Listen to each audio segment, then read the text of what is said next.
สังฆังนะมาเม นะโมตัสสะภะคะวะโตอะระหะโตสัมมาสัมพุทธัสสะนะโมตัสสะภะคะวะโตอะระหะโตสัมมาสัมพุทธัสสะนะโมตัสสะภะคะวะโตอะระหะโตสัมมาสัมพุทธัสสะอิติปิโสภะคะวะอะระหังสัมมาสัมพุทโธวิจาจาลานะสัมปันโนสุขโตโลกวิตูอนุตตโลปุริสตัมมัสสาลาธิสัทธาเทวมนุสสานังพุทโธภควติสวากขาโตภควตาธัมโมสันติติโกอากาลิโกเอหิปัสสิโกโอปันนะยิโกปัจจตังเวทิตาโปวินโยเหติสุปฏิปันโนภะคะวะโตสาวกสังโฆอุจจุปฏิปันโนภะคะวะโตสาวกสังโฆญายะปฏิปันโนภะคะวะโตสาวกสังโฆสาเมจิปฏิปันโนภะคะวะโตสาวกสังโฆญาติตังจัตตาลิปุริสยุคาเนอาทัมปุริสปุขะลาเอสาภะคะวะโตสาวกสังโฆอาหุนายโยปาหุนายโยตักขินายโยอัญจลิกาลนิโยอนุตตลังปุญญเขตังโลกัสสาติจะยันโตโปธิยามุเลสักยานังมันเดวัตโนเอวังตวังวิจัยโยโหเหจัยยสุจัยยมังคะเลอปลาจิตตปัลลังเกสีเสปตาวิปุคะเลอภิเสเกสปะพุทธานังอังคปะโตปโมทติสุนักตังสุมังคลังสุปปะตังสุโหติตังสุขันโนสุโมโหโตจะสุยิทังพลัมมาจาริสุปัทขินังกายกัมมังวาจากัมมังปัทขินังปัทขินังมโนกัมมังปณิทิเตปทักขินาปทักขินานิกาตวนะละพันตัเถปทักขิเน สัพพิติโยวิวัจจันตุสัพพโลกวินาศตุมาเตภวัตวันตาลายโยสุขีติกายุโกภวะอภิวาทนาสิลิสันเนจังวุตตาปัจจายโนจัตตาโลธรรมาวทันติอายุวันโนสุขังปะลัง เอาแล้วน้อศรัทธาญาติโยมตั้งหลายตุลุงก็ปิ้นเก้าปิ้นโหนำสวดมนต์ไปปิ้นตีเรียบร้อย ก็ขอกุณพระติตไลลัตนะผ่านแผ่วตั้งพาแก้วเจ้าตั้ง3ประการจงดลบันดาลมาปกป้องคุ้มครองรักษาวัดวาอารามขวงแก้วตั้ง3ตลอดถึงครูบาอาจารย์พระสงฆ์องค์สามเณรเจ้าอยู่กับวัดกับวาสืบทอดพระศาสนากันไปปิ้นโชงเนาะได้มาปั่มเป้งปะละเมทำเกิดสร้างห่างแปลงศาสนาวัตถุแล้วก็น้อมนำเอาพระธรรมเทศนามาเทศนำเทศทำกลางวาสาให้พอออกไม่ออกได้ฟังกันได้มาเป็นเนื้อนาบุญศรัทธาได้มาสักการะบูชากราบไหวนะ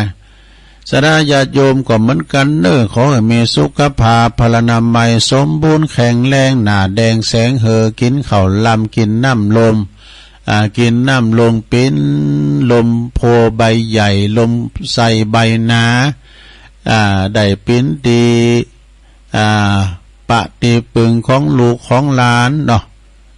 ได้อยู่กินอยู่ต้านกันไปใจนะลูกหลานตานเต่าก็ศรัทธาญาติโยมที่เปิ้นอีปอยแม่ที่ไปไหนมาไหนบ้าใดก็ขอปิ้นกำลังใจเห็นดูเอาวิทยุเนี่ยฟังนำฟังทำปิ้นกูปิ้นกีมกันไปเนอเอาอกเอาใจกันไปคุณเฮาในอยู่กับน้ำจิตน้ำใจน้ำเลียงเสียงอู่นั้นอู่มนเจ้าหวานจะไปอู่ทออู่กาโศกโหกหากใส่กันเนาะศรัทธาโดยน้ำจิตน้ำใจน้ำคำกำอู่กำจาเป็นกำลังจิตกำลังใจซึ่งกันและกันไปเนาะลูกหลานตานเต่าจะไป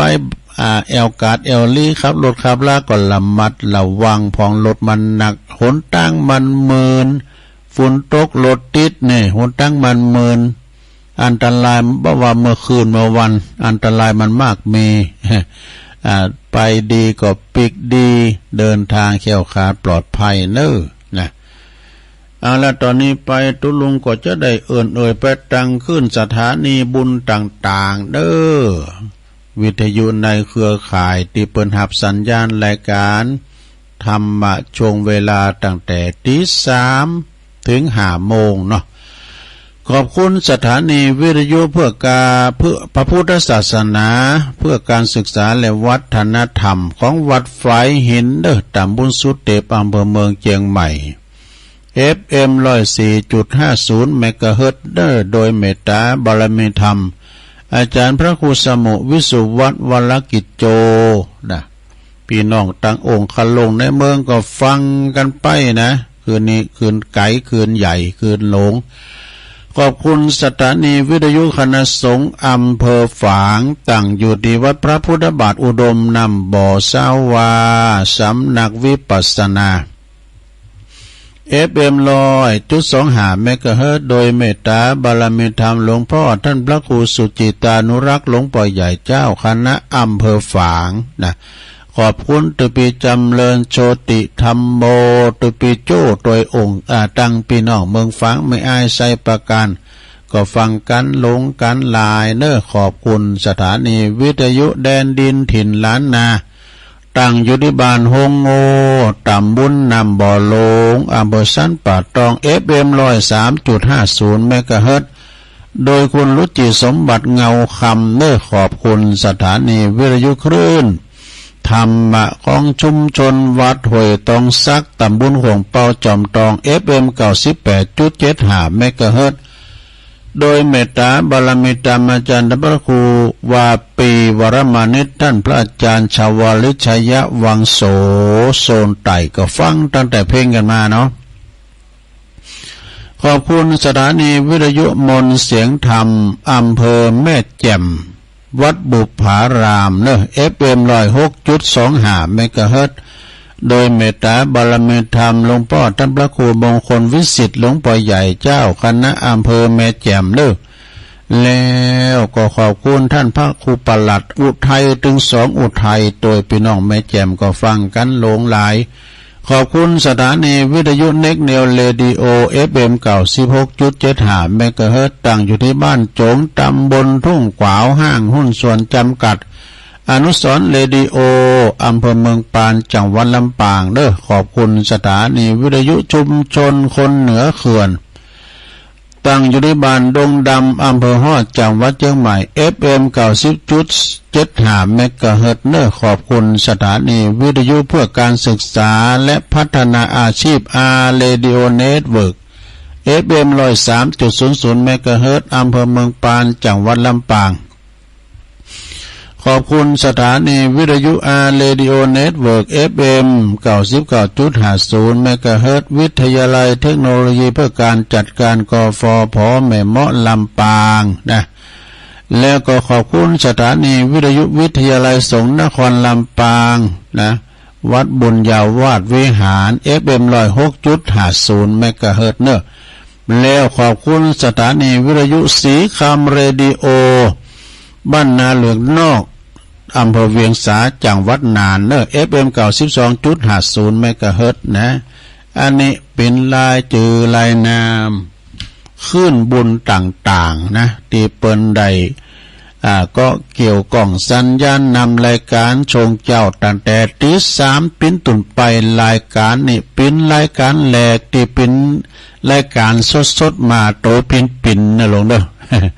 มานางอู่นางจากะปอออกแม่ออกศรัทธา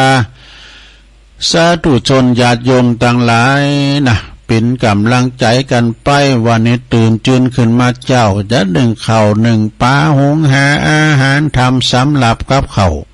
จะไปวัดไปว่าฝุ่นอ่ออยู่นะล้นไปฟังไปเตอมันแจ้งดีควายงามก่อนวันนี้ตึงไปวัดกันนะเป็นวันเดือน12ปิงของเดือนกันยายน2566เป็นวัน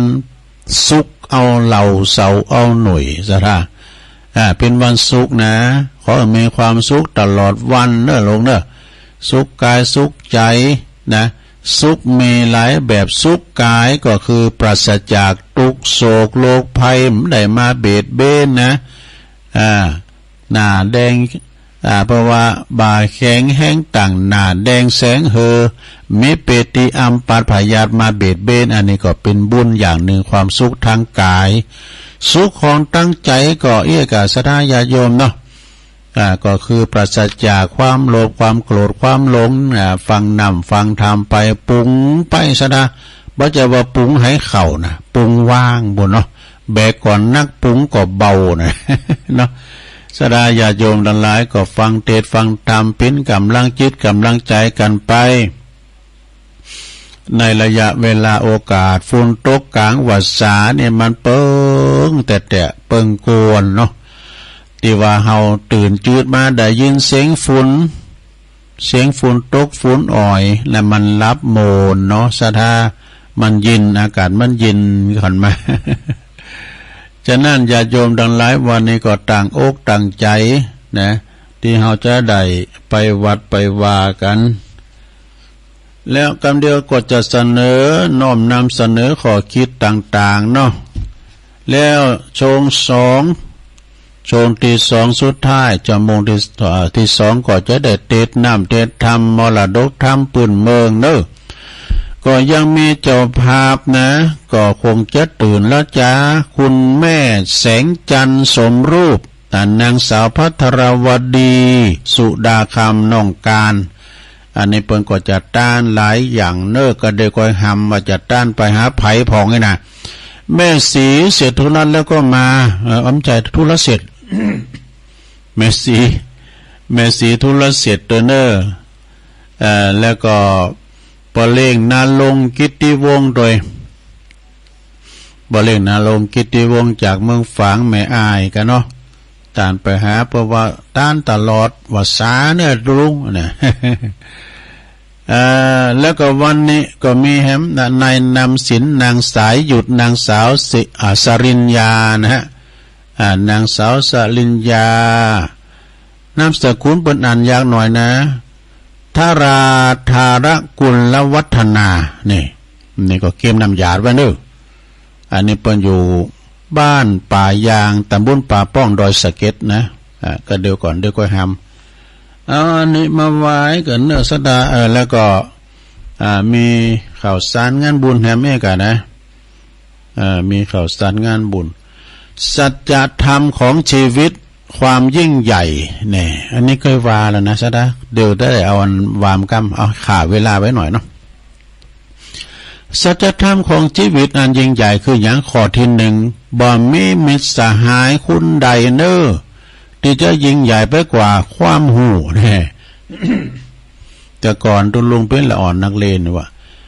พระสงฆ์องค์ใดวิชาดี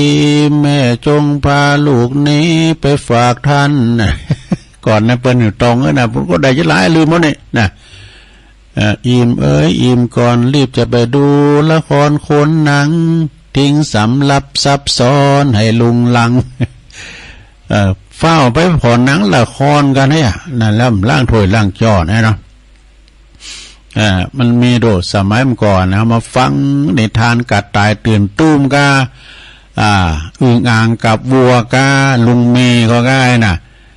แล้วก็เด็กเล้งแกะ มันมีนั่นนะกระต่ายกับเต่าแข่งขันกันเนี่ยโอ้ยสมัยก่อนครูใหญ่ครูเพิ่นก็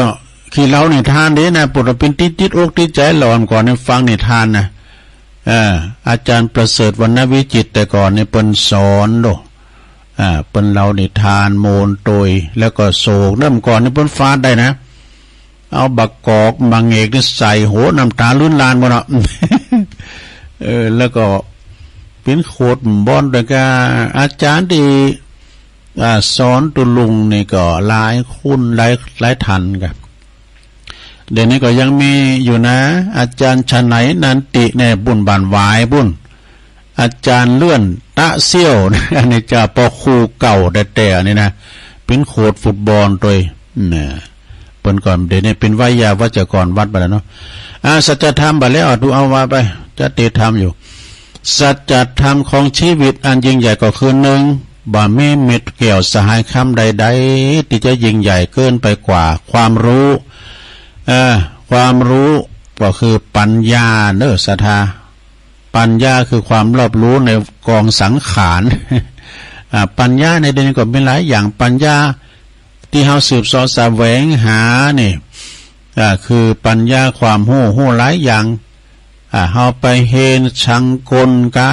เนี่ยหู้ซ่อมเครื่องซ่อมวิทยุซ่อมรถซ่อมลาเนี่ยอันนี้ก็คือปัญญาความหู้ มีความหูติดโตกินบะเสงมีปัญญาติดโตกินบะเสงสัตว์ตั้งนี่ยังหูเสงมันมีแกว่นด้วยในขนาดเอาฝากไว้ธนาคารก็ยังไปเบิกมาอยู่ก่อนแน่เนาะมันหูติดได้แล้วมันนึงไปเอานะ ข้อที่สองนั่นเราเนี่ยบ่มีสัตว์ทะลุใดๆที่จะยิ่งใหญ่เกินไปกว่าความเจ็บไข้ได้ป่วยนี่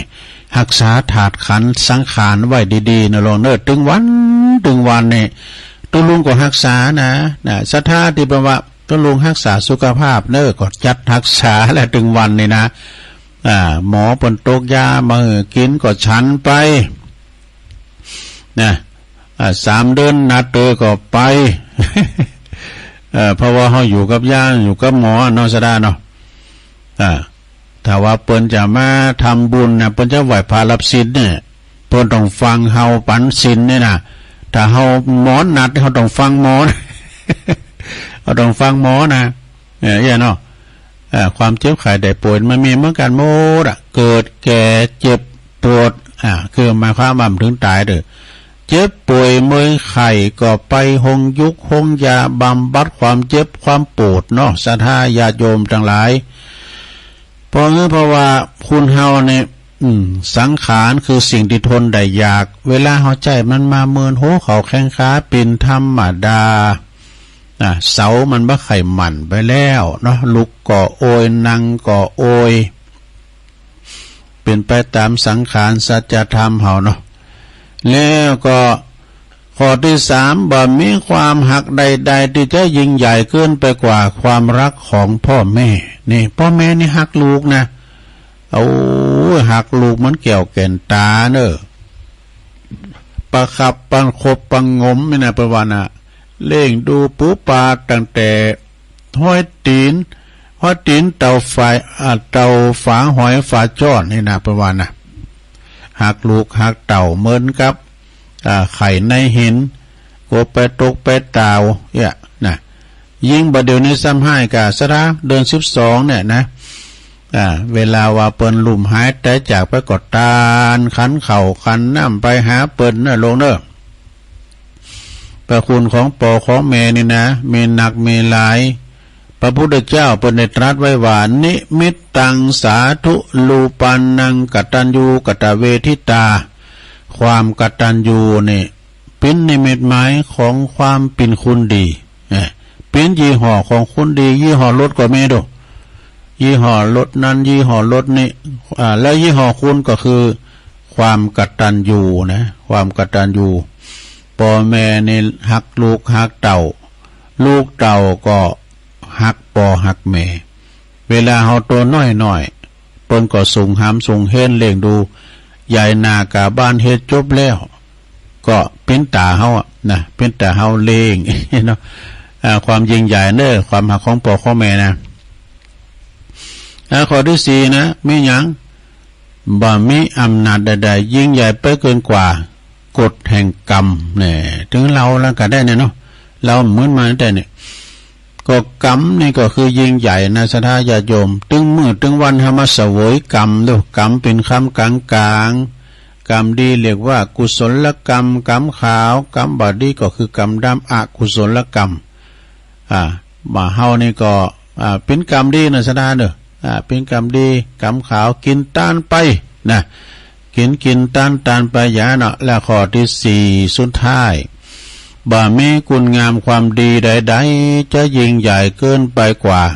ความกตัญญูกตเวทีนี่นะซะนะความกตัญญูกตเวทีเนี่ยดีแต่บัดใจว่ามีกตัญญูต่อพ่อต่อแม่นะแม่แต่ว่าเก้าไม่ได้นะเฮาไปอยู่ห่มมันนะเพิ่นว่าเก้าไม่ได้เฮาไปอยู่ห่มไม้นั้นเฮาไปฮักไม้นั้นมาลบหนังก็ถือว่าอากตัญญูบ่ฮู้กุลแล้วเนาะฉะนั้นกุลมีหลายอย่างกุลข้าวกุลน้ำกุลแดดกุลลมกุลไฟมันมีกุลเหมือนกันหมดอาสนะมีกุลมดกุลข้าวกุลน้ำกุลลมกุลไฟกุลแดดกุลฝนบางทีนี่ฝนตกมาก็ไม่อย่ามาตกมาอย่าล่ำเลยนะ ด่าฝนด่าแดดนี่นะเวลาเปิ้นแห้งแล้งก็ด่าเนาะกุลมันมีหมดแม่แต่รองเท้าแคบเนี่ยซะนะมีกุลขนาดแล้วนั่นเปิ้นตานยานกันน่ะประวัติตานรองเท้านี่ตานยานน่ะล้มได้ซุปแคบแล้วลงเตียวไปลงตั้งลูกลางน่ะแย่งแยะนะโกนน้ำปักของกาน่ะมันมีกุลโดรองเท้าเนี่ยนะลองหลับสรีระลางเขาถึงมดนักปฏิฝ่าเท้าเนาะนะฉะนั้นก็จะไปลืมเนี่ยกุลอย่างต่างๆเนาะความกตัญญูเนี่ยสดาหูบุญหูคุณต่อปอต่อแม่ได้คิดจะตอบแทนคุณปอคุณแม่นี่ก็ดีแหละ เป็นความกตัญญูเนาะชีวิตจะเป็นอย่างได้ลุ่งโลดหรือว่าร่วงรวยหรือว่าขึ้นสูงหรือว่าลุงต่ำสำคัญอยู่ที่เฮาบรรจุอย่างไปในใจของเฮาเองแน่ธรรมทานท่านนะฮะววชรเมธีเนี่ยเปิ้นเขียนมาเนาะพุทธิธรรมคนเดิมนี่เปิ้นส่งมาศรัทธาญาติโยมทั้งหลายก็ฟังกันไปนะฟังกันไปฟังเทศน์ฟังธรรมฟังน้ำฟังธรรมกันไปเตจะบุญกุศลอันนี้ก็ศรัทธาญาติโยมทั้งหลายได้ฟังกันนะแล้วก็ยังมีแถมนี่ศรัทธา มีแถมอยู่กันเดียวก็จะมีนิทานเรื่องอเนียมกัมนะลูกนะเรื่องหยังเรื่องปากเรื่องนี้เนี่ยนะปากพาจนปากพารวย ปากนี่สำคัญอย่างใดนะกำเดี๋ยวจะเล่าให้ศรัทธาได้ฟังนะมาในชาดกเนอะแล้วก็มันเป็นนิทานนะนิทานตุลุงก็เคยเล่าแล้วนะนิทานเรื่องนั้นเรื่องนี้นะเอาของวิเศษก่อนเนาะเอาของวิเศษ เอาของวิเศษ3อย่างก่อนแน่มันมี3อย่าง3วิเศษต้องฟ้ามี3วิเศษมีหยังพองก็วิเศษแต่ก็มีดวงอาทิตย์ก็คือตะวันเนี่ยนะคือตะวันส่องแสงเจิดจ้าในเวลากลางวันดวงจันทร์ส่องแสงเจิดจ้าในเวลากลางคืนเนี่ยดวงดาวเจิดจ้ามีรัศมีเต็มฟ้านี่สถา3อย่างนี่นะวิเศษแต่ทำมี3อย่างนี้กับบทโต้มกลางวันก็มืดกลางคืนก็มืดผมสังหันเอาสถาเนาะวิเศษ3อย่างดินเราก็มีเนาะพื้นดินเราก็มีวิเศษ3อย่างมีน้ำมีไฟมีดินถึงวันนี้เขามีแผ่นดินอยู่แล้วเวลาน้ำถ่วงเราไปอยู่ที่ไหนเนาะเนี่ยดินนี่สำคัญดินมีแล้วก็ต้องมีไฟทำมาอย่างหุงหาอาหาร น้ำก็ใส่หม้อแกง เขาอยู่ได้นะอันนี้เป็น3อย่างถาดยังขาดลุ่มหรออันนี้เป็นถาด4น้ำดินไฟนะแล้วก็ห้องครูเขามี3วิเศษมีอย่างมีขิงบักเกี่ยวกับขิงมีขิงมีหอมมีกระเทียม มันสำคัญนะอันนี้มันเพิ่งมีสรรพคุณแบบตังยานะขิงก็ดีขากระเทียมหอมเทียมหอมขาวของในห้องครัวนี่มันเป็นสรรพคุณตังยาทั้งหมดอ่ะบักแขวนก้านี่ บักแขวนก้าหน่วยหอมป่อมไว้ มันมีสรรพคุณนะสถาเป็นตังยาถึงหมดมันเข้ากับยาหรอกนะฉะนั้นก็3อย่างที่วิเศษขิงหอมกระเทียมนะมึงแขวนหัวขาเข้าไปด้วยกันเนาะจะไข่อันนี้ก็เป็นยาเหมือนกันนะพอเรามาเวลามันสบายมันจะไปครบอันใบใหม่ใบอันจะไข่กินเขาเดียวก็หากับมานี่นะมันเป็นยามนุษย์มี3วิเศษได้มามีอย่างพลังชีวิตลมปราณแล้วก็วิญญาณนี่นะแล้วก็ความสำเร็จมี3วิเศษหู้การเวลาหู้ชัยภูมิหู้สมานฉันท์เนี่ยและไข่ปลองดองนั่นเองการพูดมี3วิเศษเนี่ยอันนี้จะไม่ลืมแต่ซะนะเนาะเฮาก็ฮู้จักให้บอกว่าเชิญครับขอเชิญนะเชิญแล้วก็ขอบคุณฮู้จักขอบคุณมั้ยพ่องแล้วก็ขอโทษนี่3อย่างนะเชิญขอบคุณและขอโทษขอบคุณนี่สำคัญนะซะนะเวลาเฮาหยังให้เปิ้นโอ้ยเปิ้นยกมือไหว้ขอบคุณหลายๆเด้ออีน่ะมันเจือนใจกับเฮาใบซื้อรักเสือหือไปเหมือนคือมามีสักอย่างมีขอบคุณสักอย่างอันนี้ก็เกินไปเนาะเปิ้นยังหือก็ขอบคุณเด้อถ้าเปิ้นมีวัยะมีอายุหน่อยเขาก็ยกมือไหว้นะโอ้ขอบคุณเด้อนะอย่างว่าดูลงเนี่ยไปไหนล่ะพันน้อยก็ตามพระใหญ่ก็ตามพระบาขึ้นก็ตามก็มันยกมือไหว้เขาก็ไหว้ตอบมันมันยกมือไหว้เขาก็ดีนะ3มาปฏิบัติต่อโลกมี3วิเศษนะเนี่ยอันนี้สำคัญเนี่ย1ถ่อมตน2หือเกียรติ3ชื่นชมนี่เปิ้นทำดีเขาก็ชื่นชมยินดีเน้อนะแล้วก็เปิ้นมาโอ้วันนี้ท่านนายกมาคือเกียรติเปิ้นนะแป้งตีนรับรองตีนหนังกำสังกายนะแล้วก็ถ่อมตนถ่อมตนอาจจะไปทนงตนถ่อมตนบำเพ็ญตนมี3วิเศษสงบเมตตาทบทวนตนนะก็ไม่หลายอยู่เนาะสถาญาติโยมเนาะมีหลายอยู่เอาละเดิมมันจะบัดเต้นอันนี่ก็จะเล่านิทานอยู่นี่ตัวนะมาในชาดกนะโยมเด้อมาในชาดก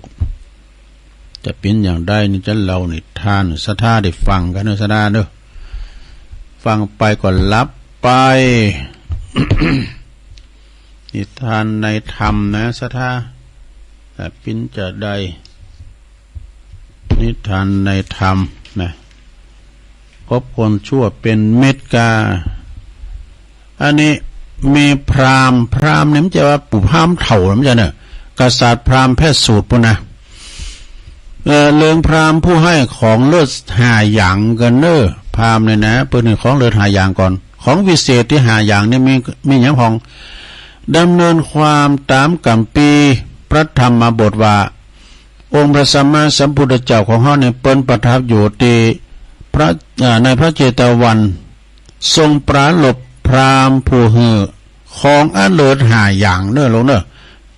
ปิ้นตุนเหตุนะ ดังจะได้สดับรับฟังมาพราหมณ์ผู้หนึ่งคนหนึ่งนะมีครอบครัวอยู่ที่กรุงสาวัตถีเขากับนางพรามณีคือศรีภรรยาของเขาเนี่ยนะก็มีอาชีพเป็นเกษตรกรเริ่มใสในพระพุทธศาสนานะเขาก็จึงไปปฏิบัติในการเนี่ยว่ากับการต้านไปปฏิบัติกับการต้านอย่างเข่งขัดคือเวลาเขาปรับปื้นตีเจ้าหวานเข่าหวานกาก็คือต้านนะครับนั่นเกินนะแล้วก็เวลาเขาจะทำลานก็หืดตานให้กล้ามหนึ่งก่อนเวลาเขาจะคุ้นเข่าใส่เหล้าใส่ล้านใส่นี่ก่อนหืดตานนะครับนั่นก่อนแล้วเวลาเขาหุงเข่านะหุงเข่าซุกใหม่ๆข้างแรกเขาก็จะหืดตานก่อนหุงแล้วก่อนนะ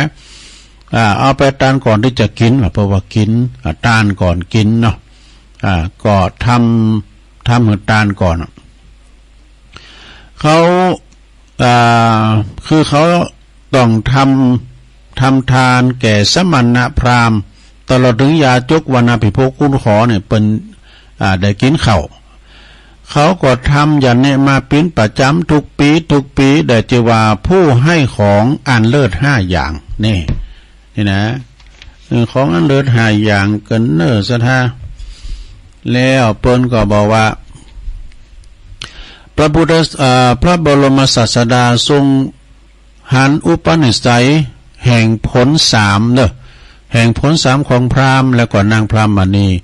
จึงเสด็จไปยืนอยู่ที่ประตูบ้านของพราหมณ์นะในขณะนั้นเพิ่นกำลังกินข้าวกันอยู่เนี่ยส่วนว่าพราหมณ์ผู้เป็นสามีนั้นเพิ่นกินข้าวเพิ่นนั่งบินหลังตำตั้งกองไว้กะบินหน้าไปทางเฮือนเบิ่น้อยละบินหลังมาตั้งกองบิจึงบาหารพระบรมศาสดาเปิ้นมาเป็นที่บาทนี่เปิ้นมาคุมข่าวมาจุกอยู่ที่ประตูโหเนาะมันมีมองนำก่อนในการเฮาไปนี่ก็มองแล้วกันไปในบาทเนี่ยว่าคนถามว่าเวลาลาไว้แล้วมองมาบ่น่ะมองไม่เพิ่นมาเฮาห้องเฮาเป็นมองไหมวะนะก็คือตีกล้องมองน่ะฝ่ายนางพรามณีเกิดว่าพระบรมศาสดาก็มายืนอยู่แต่ที่หน้าเฮือนหน้าบ้านถ้าว่าสามีของเฮาได้หันแล้วก็จะนำเอาข้าวอันเหลือหน่อยนิดอันจำกัดนี่ไปใส่บาตรให้นะแก่พระบรมศาสดาเรื่องเฮาก็บ่สามารถที่จะหุงแต้นให้แล้วเลยนะจะมาหุงเดือดได้มันก็บ่แต้นได้แล้วเป็นข้าวมาหุงครั้งที่2ในบัดนั้นแน่นอน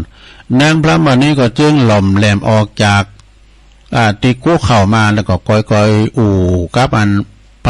พระบรมศาสดานิมนต์ไปที่อื่นก่อนนะเจ้านิมนต์ไปอื่นประมาณนั้นนะนิมนต์ไปที่ตัวห้องอื่นก่อนนะเจ้านะวันนี้ผมพร้อมเด้อเนาะเนี่ยวันนี้บายกันเลยนะพระบรมศาสดาก็ทรงปฏิเสธนี่ตึงจุกอยู่หันเดือแล้วก็สายพระเศียรว่ะสั่นพระเศียรก็คือลูกลิกหัวเนาะนางพระมณีหันแต่นางก็อดกันไข่โหบ่ได้ไข่โหออกมาค้าๆว่ะหันเป็นสายโหหันเป็นสายโหค้าขึ้นไข่โหอย่างแรงขึ้นว่ะส่วนว่าพราหมณ์นั้นก็นางนี่ไข่โหอย่างนี้ก็เลี้ยวมาพอตั้งหลังกะนะโอ้หันพระบรมศาสดายืนประทับยืนอยู่ที่น้ำตัวเฮินตัวโหเนาะจึงตรัสพ่อวางศรีภรรยาสักหน่อยว่าเธอทำไมถึงทำอย่างนี้เธอยังบอกหือฉันเนี่ยนะประมาณนั้นน่ะทำหือเฮาเนี่ยวินาศแล้วทำเฮาวินาศแล้วนะหันพระบรมศาสดายืนอยู่หน้าประตูโหก็ย่ำบอกสูย่ำบอกข้าไอ้นะว่าแล้วก็นำเอาเข่าไปใส่บาตรเนื้อเขาได้เลยอันหน่อยนิดนะไปถวายใส่บาตรแล้วเนาะ พราหมณ์ก็กล่าวว่าโอ้เขานี่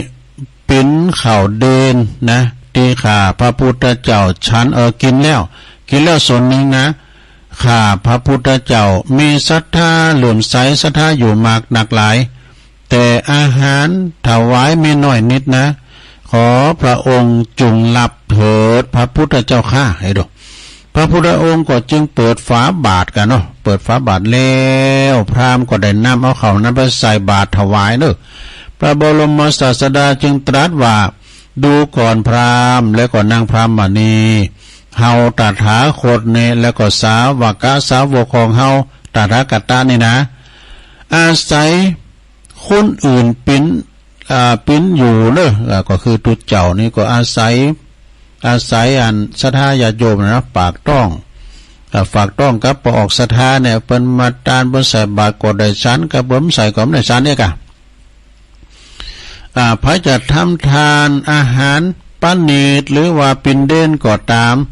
เฮาตถาคตและสาวกบัดได้ตำหนิเลยเนอะบัดก็ตำหนิเลยนะ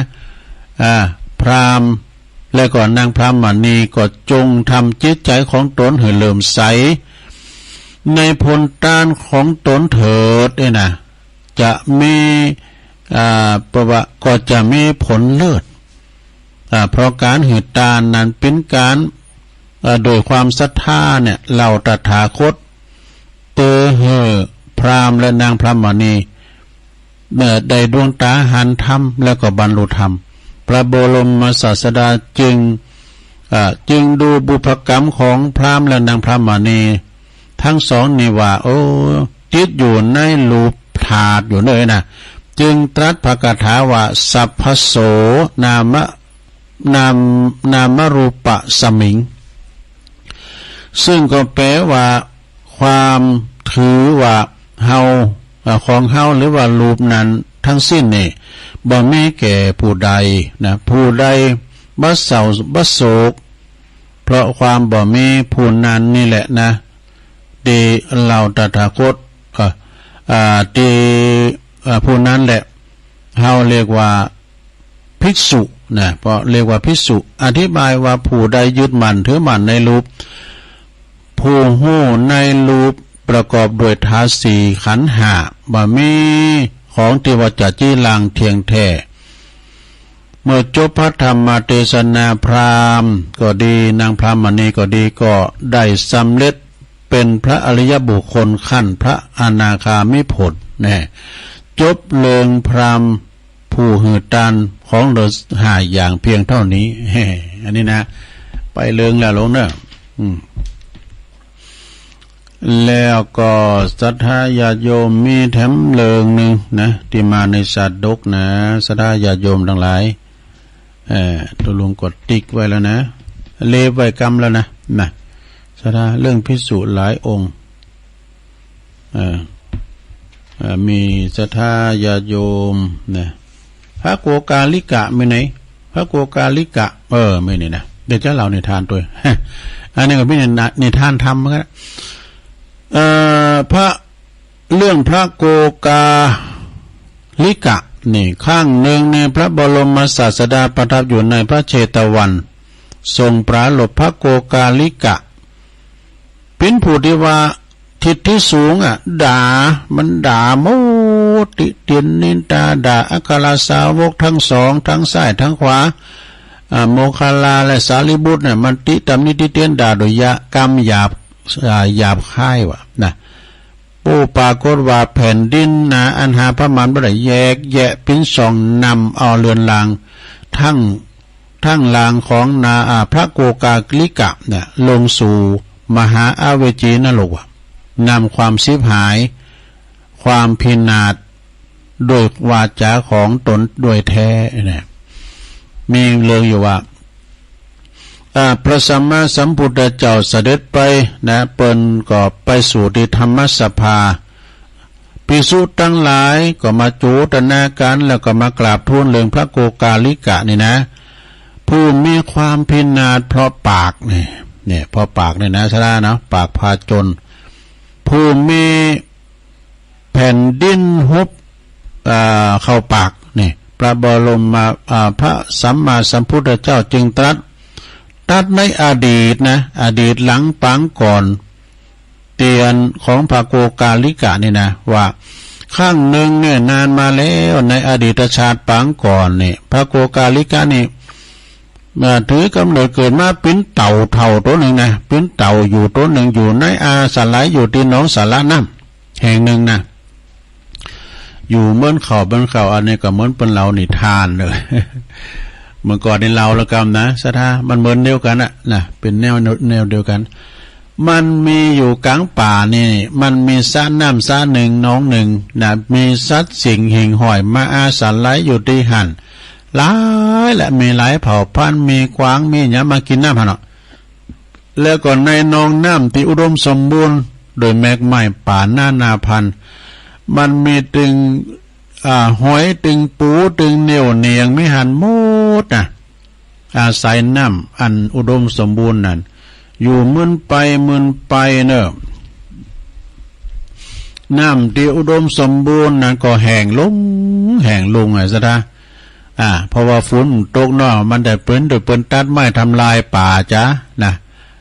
น้ำมันก็แห้งลงป่าเนี่ยว่าสัตว์ทั้งหลายที่ปากันนี้ได้ก็ปากันนี้ที่ปากันนี้บ่ได้ก็ปากันตาย เพราะน้ำมันแห้งเนาะบางพอก็อยู่อุปโยประโยชน์ที่แหล่งอื่นนี่กะก็มีเต่าตัวหนึ่งที่บ่ยอมหนีไปไหนจะอยู่ล้อถ่าจนฝนตกจะอยู่ล้อถ่าอยู่จนอันนึงอยู่หานะกุนยอกปอดหาดินบ่แตกขาผมไปไหนวะนะมีอยู่หันวันหนึ่งก็มีหงส์2 ตัวนี่หงส์2 ตัวเนี่ยบินผ่านมาเสียดตาหันใส่เต่าเถ่ามาอยู่ที่หนองน้ำแห้งก็มีความสงสารบินโศบลงมาโจรเต่าเนี้ยเต่าเอ้ยเขาไปอยู่ที่แหล่งน้ำที่มันอุดมสมบูรณ์ปะที่นี่น้ำมันแห้งแล้วนะไปก็รออยู่ฝนตกเต่าเท่านะก็รออยู่ฝนตกเต่าตัวนี้เนี่ยมันนึกถึงว่ามันนึ่มโกเนี่ยมันเป็นสัตว์ที่สะเทินน้ำสะเทินบกมันก็อยู่ได้น้ำมันก็อยู่ได้นะมันยิงพยองพ้องตัวว่าเต่ามันต้องโกมาครบเวลาหมาจะครบมันจะโหดตีนหมาก็ทำอย่างมันได้เนี่ยยิงเต่าตัวนี้มันเกิดถึงปู่โทษของมันเกยชนะอันกับกระต่ายแล้วมันถึงซ้ำเจ้ายิงพยองได้เนี่ยนะมันถึงหนีไปไหนหงกับวันนี้เธอจะมารอฝนเดี๋ยวก็มันตกจะยื้อตึกมันตึกบาดตกนะปากันไปได้ไปเต่าก็บอกว่าอันถามว่าขาจะหนีเนี่ยตัวเขาเนี่ยมีปีกในขามมีปีกในใจจะได้นะมอยากสักน้อยแล้วเนอะนี่นะถ้าเต่าจะหนีตัวกันเนี่ยนะหงก็ไปกาบใหม่มาตอนหนึ่งเนี่ยเต่าเอ้ยขาเขา2 ตัวเนี่ยจะกาบ2 หัวหางนะหัวหางไม้เต่ากาบตังกลางเนี่ยนู่เต่ากาบตังกลางเนี่ยแต่ไม่ขอแม่นะเต่าจะไปปากนู่นี่นะเต่าจะไปปากพาโกลาลิกาเนี่ยมันกี่ปากย่ะมันไปตำนิติเตียนบ่น่ะแฮมจัดมาเกิดเป็นเต่าน่ะครับต้องลุงขาดแต่บ้าปากนะเนี่ยเปิ้นเลยเขียนติดรถเขาว่าจะไปปากอันนั้นนี่ก็เต่าหงส์2 ตัวกาบ2 หัวหางเต่ากาบต่างกามปากันบินออกจากหนองน้ำแห้งไปสู่ตีอุดมสมบูรณ์กันต่อไปเนี่ยก็มีดนตรีเป็นไรแต่เนี่ยเนาะแต่มีดนตรีขัน ปากันบินมาไกลนักแกเนอะตอนนั้นก็แรงมาพองเลยเนาะแต่เด็กละอ่อนเลี้ยงควายเนี่ยมันจะเอางัวควายเขาเล่าเขาแหลงมันจะเอาไปจุกันที่ตุงตีนบานนะดอกมีตึงละอ่อนเมยิงปอใจเนี่ยปากันอยู่หันลินกันยะนะละอ่อนเลี้ยงควายมาขี่ลินกันดอกละอ่อนคนหนึ่งมาเสียดทหารใส่นะเต่ากับหงปากันบินมาบุญมันก็ควักจี้บอกเจ้าหมูเจ้าจุมมาหงหามเต่าละอ่อนทั้งหลายหันกับบทตบไม่ตัวมือว่าหงหามเต่าไอ้เต่าตัวนี้มันขีดตีปนเนาะกัวลาลิกานะ ละอ่อนมุนนี้อย่าได้เนี่ยมีตาเสียเปล่าแต่หามีแววไม่ดูหาว่าหงหามเต่าความจริงนี่เต่าหาหงนะ ต เต่าหามโหงนาเนี่ยบ่ได้จะต้องแถลงข่าวตั้งอากาศ บางก้องอาปากจะอูกับปากก็ลุดจากไม้ทันทีน่ะแตนมีดนตรีด้วย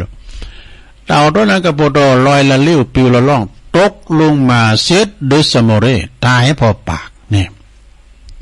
อันนี้เป็นกรรมเก่าของพระกัวลาลิกะเนื้อสถาเนื้อแล้วเกิดมาแถมเตอเนี่ยก็เลยมาเป็นพระกัวลาลิกะเนี่ยนะไปปราศัยนามาบทในพระพุทธศาสนาของ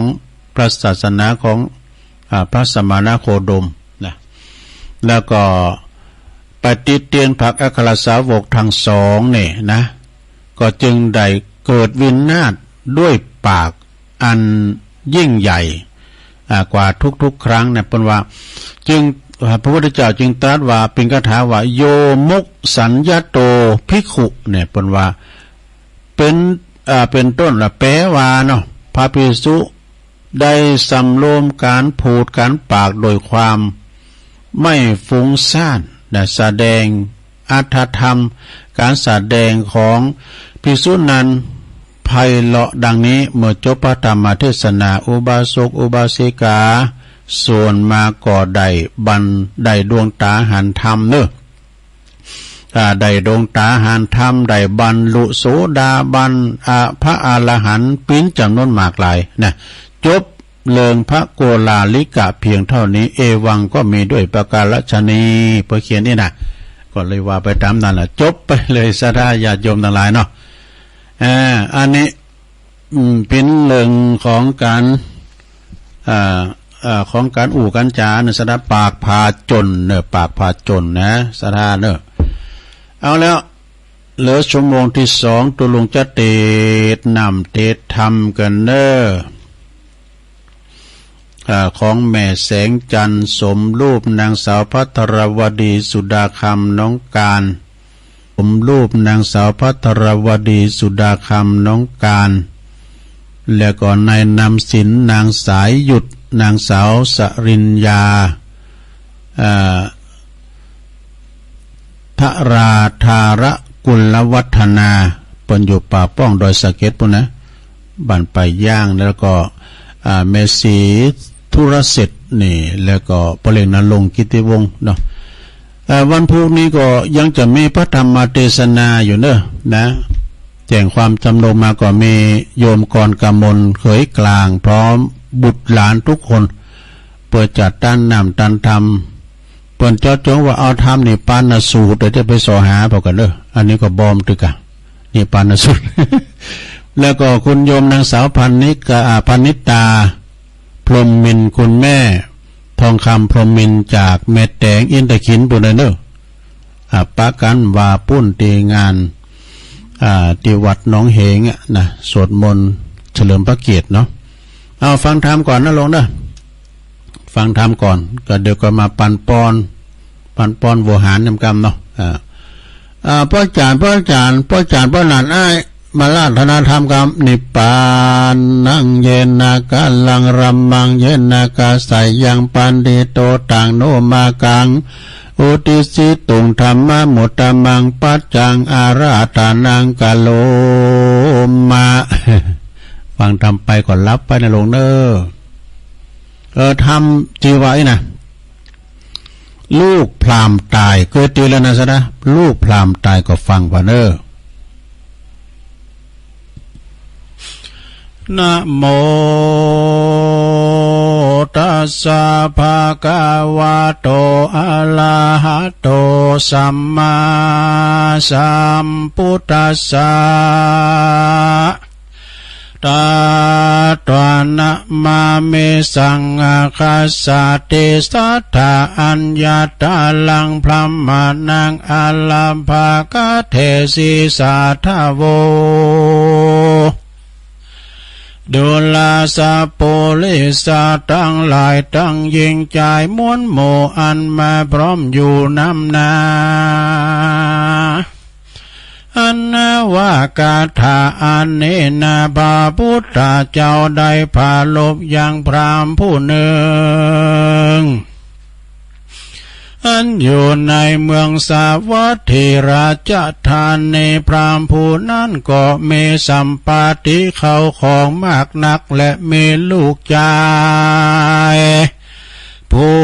หนึ่งเป็นที่รักจำเลินใจมากนักและต้านลูกต้านพราหมณ์ผู้นั้นก็มาเป็นเปียติมาเบียดเบียนอยู่ใจบ่ได้ขาดนานพระมารว่าเต้าว่าบ่นานเต้าใดลูกใจต้านพราหมณ์ผู้นั้นก็มาถึงเสิงอันตายไปหันแลพราหมณ์ผู้เป็นป้อนั้นก็มาตะลงทุกโศกมากนักก็มาร้องรำให้ไปมาเลิกก็มาเลิกซากสงสาการเอาอย่างลูกแห่งตนไปเผาเสียอย่างป่าจาแล้วก็จึงแปลงยังมนดบหลังหนึ่งในป่าจาที่นาละแล้วก็เอายังเสือศาสตร์อาสานาไปปูไว้ในมนดบที่นั้นแล้วก็ตั้งไว้ยังข้าใจผู้หนึ่งใดอยู่หักษาส่งเขาแรงเขาไงแก่ลูกตานาแก่ลูกรักแห่งตนอันจุดที่ตายไปนั่นแลส่วนอันว่าใจขาใจผู้นั้นก็จำลักหักก็จำนำรักษาส่งเขาน้ำเขาแรงเขาไงแก่ลูกใจท่านพราหมณ์ผู้นั้น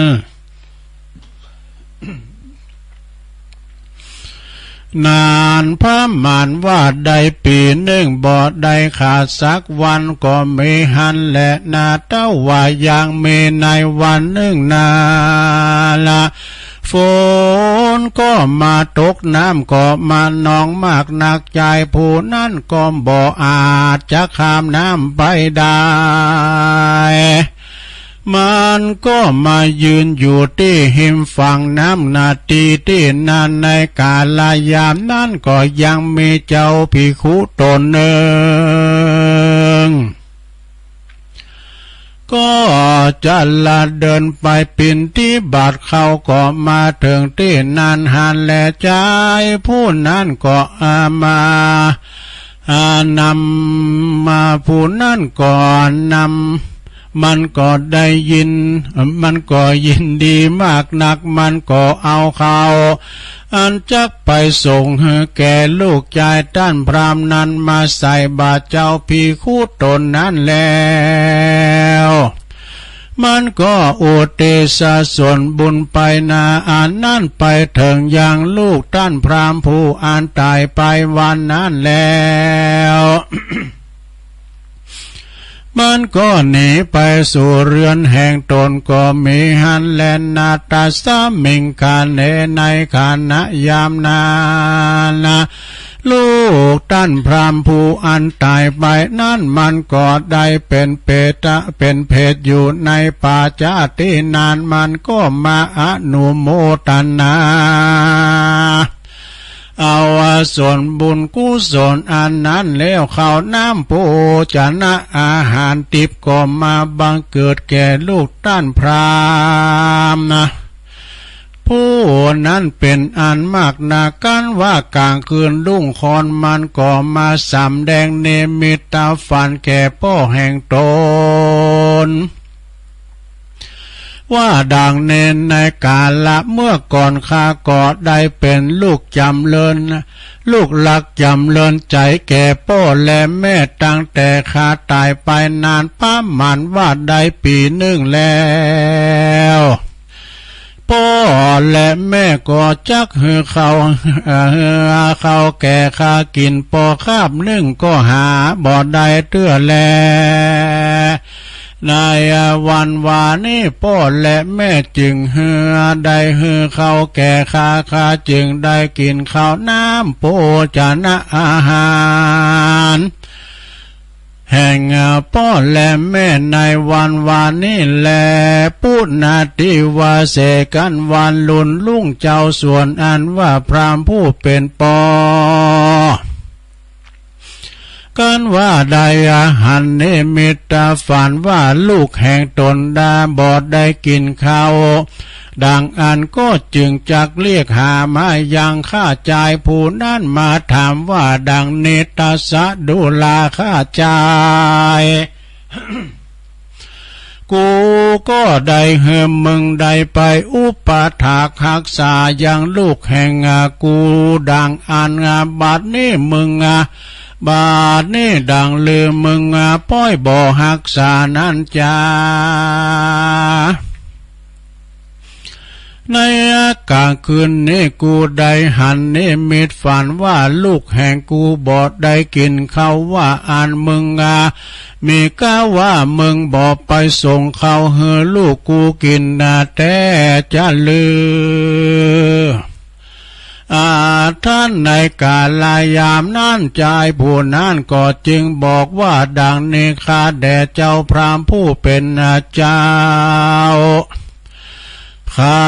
ก็ได้ไปอุปถากหักษาอย่างลูกเจ้ากูบอกเฮินได้ขาดสักวันแลยังมีในวันวานี้ฝ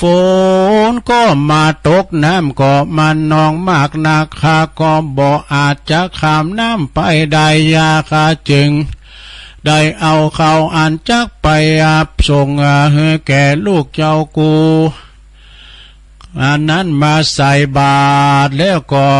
ตานแก่เจ้าปีคู่ตนหนึ่งอันจะละเดินไปปินที่บาทข้าวแล้วข้าก็อนุอุทิศบุญไปหาอนันต์ก็บุญก็ขอไปลอดไปถึงยังลูกใจเจ้ากูแล้วข้าก็หนีไปสู่เรือนลาวก็เจ้ามามีแต่วันวานนี้วันเดียวเจ้าอันโสพรหมโนส่วนอันว่าพรามผู้นั้นก็มากะเน่งใจว่าดังนี้กูก็เขาส่งเขาแก่ลูกกูถึงวันนานพระหมานว่าได้ปีหนึ่งแล้วลูกกูก็ว่าบ่ได้กินเขาว่าดังอันวันในวันวานนี้ได้ตานแก่เจ้าพีคู่ตนหนึ่งป้อยมามาเขาว่ากำฝันแห่งกูว่าได้กินเขาแต่ว่าวันวานี้เจ้าอัน กูก็จักรักษาเสียงปีหนึ่งแล้วก็เป็นอันว่าศูนย์เปล่าได้แต่นอกูจักไปไว้สาธรรมยังพระพุทธเจ้าดูก่อนเตอว่าอันการว่าเศรษฐีการหนึ่งใจสันนี้แล้วพรามก่อผู้นั้นก็ไปสู่สำนักแห่งพระพุทธเจ้า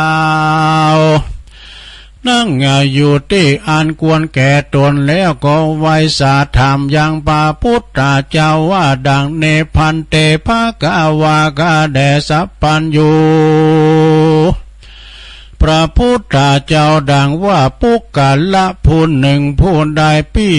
มีพี่น้องลูกหลานก็ดีผัวและเมียก็ดีอันก้าอันตายไปนั้นยังจักได้กินข้าวอันคนนำไปส่งให้จะลือสัทธาสัพพัญญูปาพุทธเจ้าจึงกล่าวว่าดังเนธาพรหมนาดูลาต้านพรามนะแม้นว่าจักอุปาถากส่งเขานานได้ปีหนึ่งดังอันก็ดีก็บ่เป็นกุลแก่เขาผู้ตาย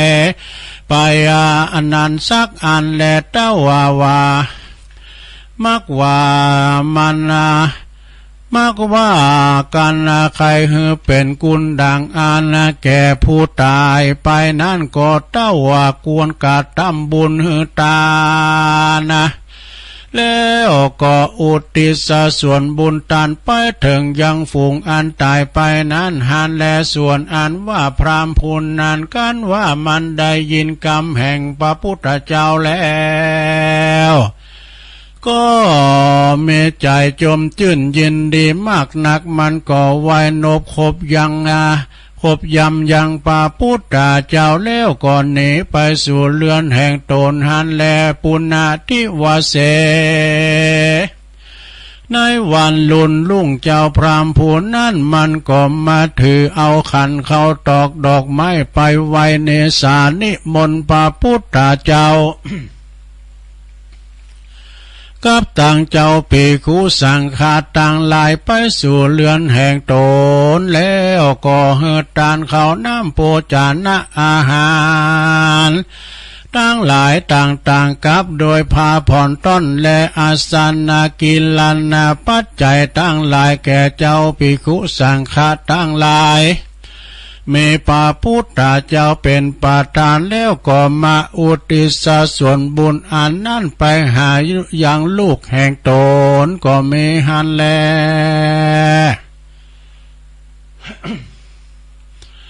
ในอากาศนั้นลูกตานาพรามลูกของท่านพรามก็มาอนุโมทนาส่วนบุญอันนั้นแล้วก็ได้ไปเกิดในปราสาทวิมานอันสูงได้12 โยชนะในจันฟ้าตาวติงสาสวรรค์เทวาโลกก็มีหันแลอันว่าลูกแห่งท่านพรามผู้นั้น การว่าพระพุทธเจ้ากับพระสังฆเจ้าตั้งหลาย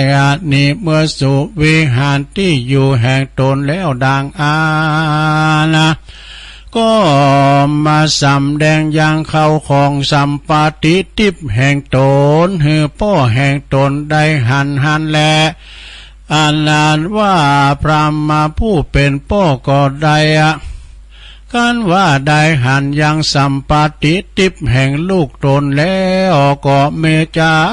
โจมชื่นยินดีมากนักซึ่งคุณแก้วทั้ง3 ประการก็เอาเครื่องปูจามีต้นว่าเขาตอกดอกไม้ไปไว้สายังพระพุทธเจ้าแล้วก็กล่าวว่าดังเนพันเตภะกาวาคาแด่สัพพัญโยพระพุทธเจ้าส่วนอันว่าหือตานีก็มีพลาอานิสงส์มากนักแต่แลลูกแห่งข้าตายไปนั้นก็ผู้ข้าก็ได้หันผู้ข้าก็หือคนไปไปจำนำอุปัฏฐารักษาเสียงปีหนึ่งก็บ่เป็นกุลแก่ผู้ตายสักอันแลกันแล้วว่าผู้ขาดได้หือตานข้าวน้ำโภชนะอาหารเป็นตานแก่พระพุทธเจ้าและเจ้าภิกขุสังฆตั้งหลายสัมปติทิพย์ก็เกิดแก่ลูกแห่งผู้ค้ามากนักและก็ด้วยเตจาลิเตียอันข้าได้กาทำบุญหือตานแต่ดีลีสัพพัญโยพระพุทธเจ้าก็เตสันนาธรรมหือแจ้งแก่พรามผู้นั้นในเมื่อนาไปเมื่อนาก็จึงกล่าวว่าตาตวานะมาเมสังคัสสะอันนะปันนันจะดังนี้เป็นต้นพระมานาดูลาต้านพรามผู้กาละผู้ใดมีจิตใจใส่ศรัทธาและยินดีในคุณเกี่ยวเจ้าทั้ง3 ประกา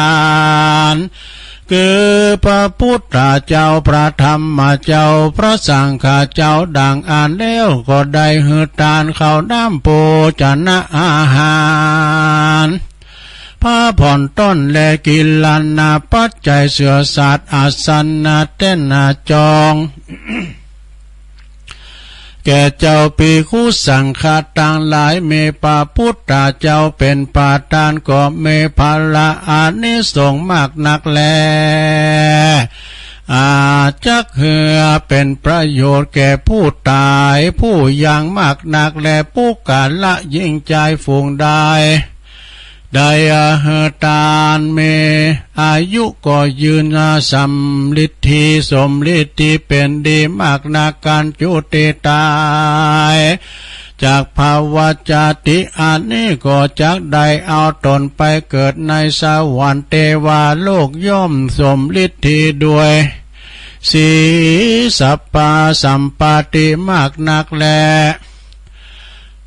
มีพระเนปานเป็นที่แล้วมีสุขาเสียมแก่ปุกกันละพูนันแต่บ่อยาจันและเตสนาปัลลิโยสาเนในเมื่อแล้วแห่งพระธรรมเทศนากาถาแห่งพระพุทธเจ้าอานิส่วนอันว่าพรามผู้นั้น ก็ได้ถึงโสตปฏิภาลคือได้เป็นโสตปันนันตามบุญสมปานแห่งตนก็มีวันนั้นแหละนะพระมณวัตถุต่างนิติต่างขียาอันเก่ายังทำลูกตั้นพรามตายก็บังกมสมเรสเด็จแล้วเท่านี้ก่อนแลสาธุสาธุสาธุเอาแล้วจบลงไปศรัทธาญาติโยมต่างหลายพระธรรมเทศนามรดกธรรมปุ่นเมืองลูกพรามตายซะนะตายแล้วก็มจังเยจะได้ถาดขาดใจจวยกันแป้งมนดบอยู่ปุ่นไปเหี่ยวไปส่งเขาทุกเจ้าแรงง่ายแต่ปีเหนือดูฝนตกอย่างนี้กะไปเหี่ยวมันได้ขาด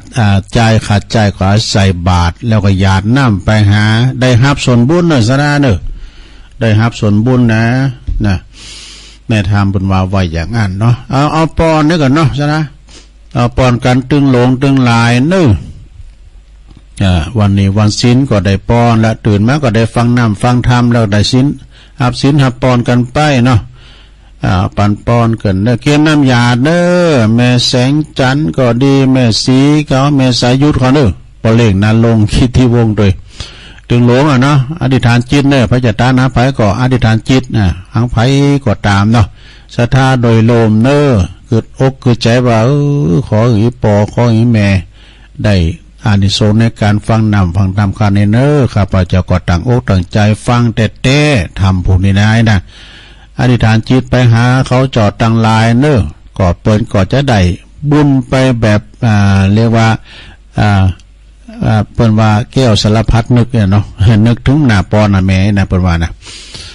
เอวังโหตุดีและอาจจะในวันนี้ก็หากว่าเป็นวันดีสลีสุปมังกาลกตาอันพระเสดลำเลิศยิ่งกว่าวันและยามตั้งหลายบ้านนี้ก็หากว่าหมายเมศรัทธาแม่แสงจันทร์สมรูปนางสาวภัทรวดีสุดาคำน้องการได้ปาการทะลงคงควายตกแต่งแปลงพร้อมน้อมนำมายังบัตถุบุภาราจาดวงดอกคอตอกดอกไม้พร้อมกับพระธรรมเทศนากีฬานะปัจจัยแต่ยาวัตถุตานตันหลายหมากมนฟูนนี่มาเป็นตานเปิดจักอุทิศแผ่กุศลน้ำบุญตานไปหาทิศตามไปหาจิตตาดวงวิญญาณของพ่ออุ้ยขุนพระดุงดอยแดนแม่อุ้ยเกี่ยวเนาะเจริญทรัพย์แล้วก็ตานทำไปหาแม่อุ้ยบัวคลี่เจริญทรัพย์ปออุ้ยจูแม่อุ้ยฟองเจริญทรัพย์ปออุ้ยคำแม่อุ้ยติบสมรูปแม่อุ้ยพินปออุ้ยพินสมาเนี่ยปออุ้ยพินแม่อุ้ยยวงปอหน่อยวอนเศรษฐยะตานไปหาปอทาแม่บนนาคสมรูปตานไปหาปออินสนปออินสนเจริญทรัพย์ตานไปหานางจัญญาสุดาคำวงเล็บแอนะตานไปหานายสวัยสมรูปนาตานไปหานางนินลัดคงสมัยนางขจรศรีสุริยะลังกาตานไปหานางสาวไพรสนสมรูปตานไปหานางจันสว่างสมรูปแล้วก็ตานไปหาเทวบุตรเทวดาพอเกิดแม่เกิดเจ้ากรรมนายเวรแม่ธรณีเจ้าตีเจ้าแดนโดย เปิ้นก็อยู่บ้านเลขที่65/2หมู่4บ้านป่าค่าตำบลเชียงดอยอำเภอดอยสะเก็ดเปิ้นเจ้าจังหวัดตราดเดือน12ปิ้งไงดอกแล้วก็แม่สีธุระเสร็จนะเสร็จธุระแล้วก็มาอุทิศบุญกุศลตามประหาปอนน้อยปันแก้วแล้วก็แม่ดวงธุระเสร็จตัวเนอร์บ่เต่าแต่นั่นก็ยังไม่เมสถานนายนำศิล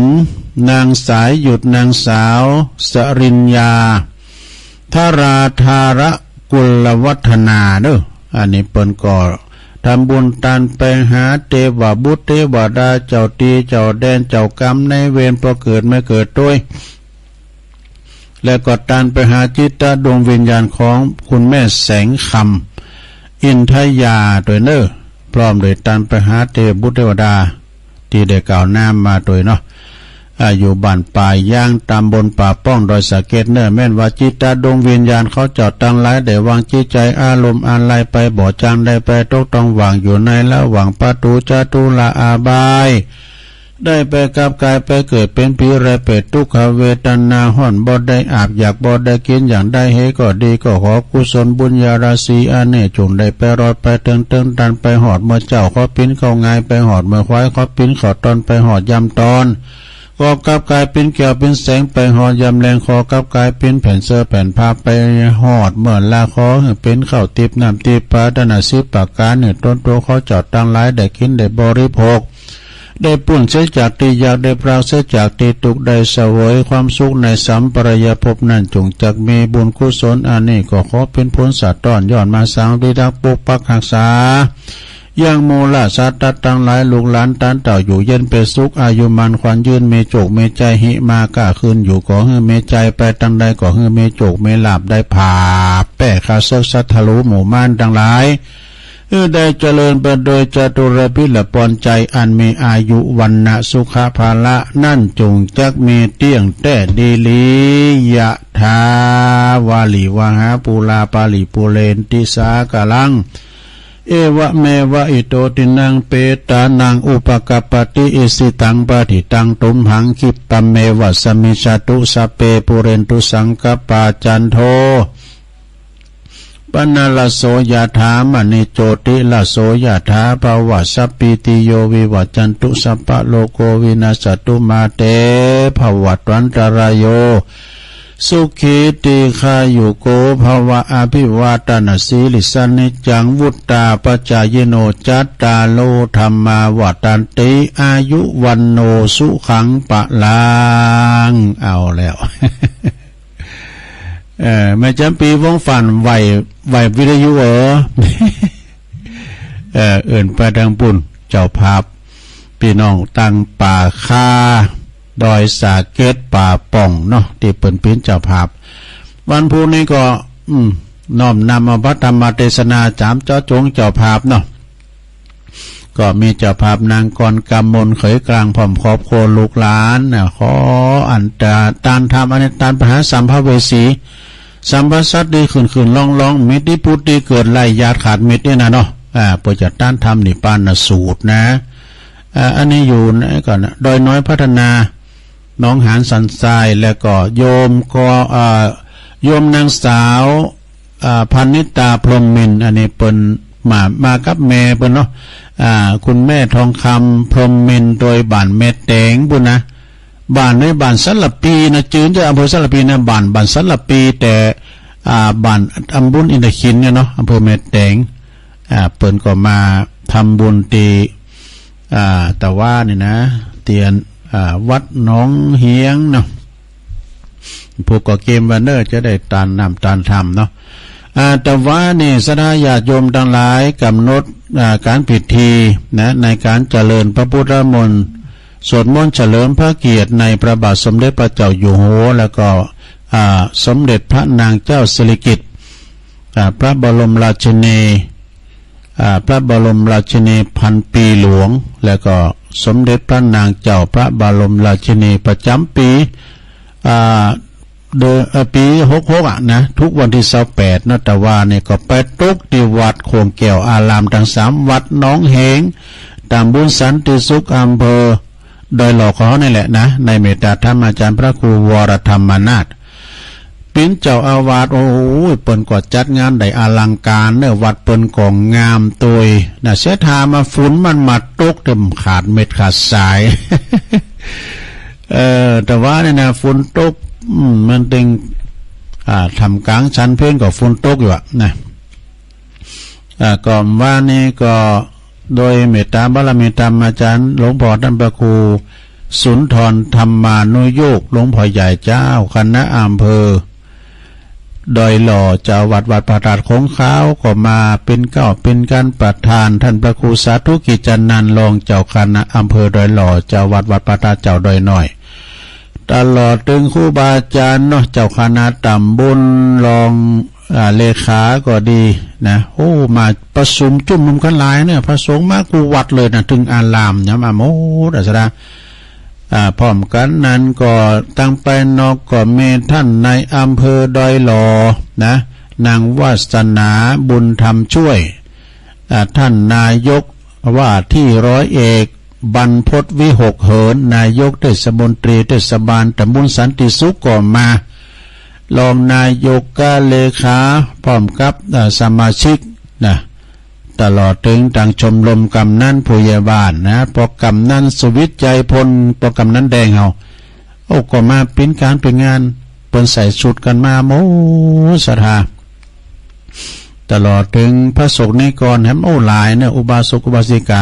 เสียหามเดียวฝุ่นตกเนาะแต่ก็เป๊ะกันฝุ่นมาปิ้นบ่หลอกสอกเสกแล้วได้รับความอนุเคราะห์หรือว่าได้รับความเมตตาอันยิ่งใหญ่ในพระเดชพระคุณท่านเจ้าคุณพระเทพมังคลาจารย์หลวงพ่อเจ้าคณะจังหวัดเชียงใหม่เด้อโดยความเมตตาอันยิ่งใหญ่เนาะได้มาเป็นประธานเหือศีลเหือปอนแล้วก็ประธานแจกประวัติมอบตราตั้งเจ้าอาวาสอยู่2 วัดแล้วก็ผู้ช่วยทั้ง3เนาะเจ้าอาวาสก็ได้รับ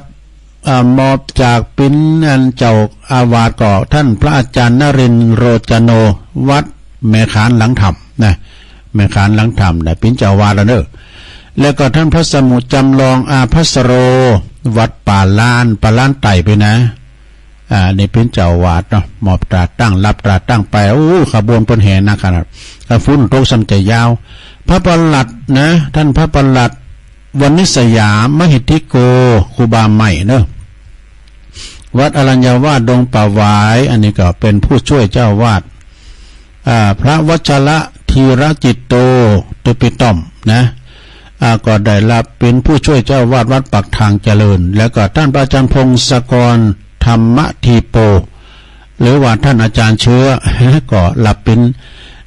รองเจ้าอาวาสวัดปากทางสมัคคีม่อนฤาษีนะโอ้คือคืนเด้อเปิ่นมากันหลายเปิ่นเป็นขบวนแต่แล้วความอนุเคราะห์จากขัวสะพานบุญขัวบุญ อาจารย์เลิศพันธ์เปิ่นเอาเคืองมาแห่กันเนาะนำต่างไปนะโอ้ขอบคุณนะยิ่งใหญ่นะขณะฝุ่นตกนะเป๊ะกันหมดอะ ขบวนเปิ่นก็ยิ่งใหญ่โอ้ยินดีแสดงความมุทิตาจิตด้วยเนอะแต่จะร้องได้บอกเนอะ ผู้ช่วยเจ้าอาวาสแล้วก็เจ้าอาวาสทั้งหลายด้วยนะก็แสดงความมุทิตาจิตกับเจ้าอาวาสใหม่โดยแล้วก็ผู้ช่วยเจ้าอาวาสโดยเนาะคือคืนแต่ว่าฝุ่นตกก็ซ้ำจันหนักกว่านี้นะเอาละสถานเดินไปจะไปวัดกันตุลงจะประกาศข่าวสารงานบุญกันเนอะสถานเนี่ยโอ้ยวันนี้มีงานบุญหลายตีเนอะงานบุญงานกุศลมีหลายตีโดยก็มีวันนี้เป็นวันที่29วันเดือน12ปิ้งนี่หลายตีเนอะโดยเฉพาะกับวันนี้ก็ที่วัดอรัญญาวาสดงป่าหวายงานสลักพัดตุลุงก็ไปพอกระดานตุลุงไปนะพระเลขาเป็นเขียนเป็นจัดคิวนิมนต์เนาะแล้วก็วัดวังกูพี่น้องตั้งหลายปิ้งโดยความจริงนี่ก็หลายตีเนี่ยตั้งนำดิบหลงนำดิบน้อยดงในเม็ดก้าให้ดงกันเนี่ยเปิ่นจะต้านเดือน12ปีมาดาหวยออกกันนี่นะแล้วก็วัดดอนชื่นเลยเนอะวันนี้นะจะต้านสังวัดสิริมังคลาจารย์อันนี้เปิ่นต้านสันหลากนี่นะวัดพระธาตุโขงขาวนะวัดหลวงพ่ออำเภอกับวันนี้เนอะ เนี่ยวันที่เช้าเก่าแล้วก็โดยเฉพาะก็วัดพระธาตุลงเว้งละปูนสลากย่อมของพี่น้องเจ้ายองหนึ่งเดียวในโลกนะก็ไปกินไปตานกันนั่นเป็นทรงตอนบ่ายพุ่นนะสถาเนาะแล้ววันที่1 2 แควที่1 ตุลานะวัด2 แควสลากพัฒทหารในมหายาณสัจจายาโนแล้วก็วัดปากล่องตำบลน้ำดิบโดยนะวันที่1เนี่ยนะแล้วก็วันที่1นี่ก็ถวายสังฆทานเตียนวัดปุณเรเนอร์วัดธรรมวัดวิมลมังคลารามนะน้องสมณะนะน้องสมณะตัวปีอนุสิทธิ์ฝากประกาศมาแล้วก็ในวันที่30นี่ก็วัดวัดดงฤาษีเนอะดงฤาษีนะสลากพัฒทหารโดยข้อมูลโดยคุณแม่เอื้องไพรชัยยองเนอะนะแล้วก็วันที่8เนี่ยปุ้นสลากพัฒทหารที่วัดดอนชัยป่าแดดนะแม่โนนแม่พิมพ์เขาก็ฝากประกาศมาด้วยนะ